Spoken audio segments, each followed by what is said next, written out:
പ്രിയപ്പെട്ടവരെ, വിഷുക്കാലമല്ലേ കണിക്കൊന്നയല്ലേ പൂക്കാതിരിക്കാൻ എനിക്കാവതില്ലേ എന്ന അയ്യപ്പപ്പണിക്കരുടെ വരികൾ ഓർമ്മിപ്പിച്ചുകൊണ്ട് വീണ്ടും കണിക്കൊന്നകൾ പൂത്തുലയുന്ന മറ്റൊരു വിഷുക്കാലം വന്നിരിക്കുകയാണ്. എല്ലാവർക്കും സ്നേഹം നിറഞ്ഞ വിഷു ഈസ്റ്റർ ആശംസകൾ നേരട്ടെ. ഇത്തവണത്തെ വിഷു ഈസ്റ്റർ ആഘോഷങ്ങൾക്കൊരു പ്രത്യേകതയുണ്ട്. മാലിന്യമുക്തമായിട്ടുള്ള ഒരു അന്തരീക്ഷത്തിലാണ്, അല്ലെങ്കിൽ മാലിന്യം മുക്ത നവകേരളത്തിൻ്റെ തൊട്ടടുത്തെത്തി നിൽക്കുന്ന ഒരു സന്തോഷകരമായിട്ടുള്ള അന്തരീക്ഷത്തിലാണ് ഇത്തവണത്തെ വിഷു ഈസ്റ്റർ ആഘോഷങ്ങൾ.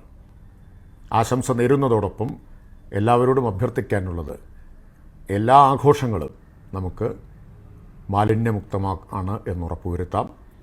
ശുചിത്വം പാലിച്ചുകൊണ്ട് ആഘോഷങ്ങൾ സംഘടിപ്പിക്കാം. ഒരിക്കൽ കൂടി എല്ലാവർക്കും ഹൃദയം നിറഞ്ഞ വിഷു ഈസ്റ്റർ ആശംസകൾ.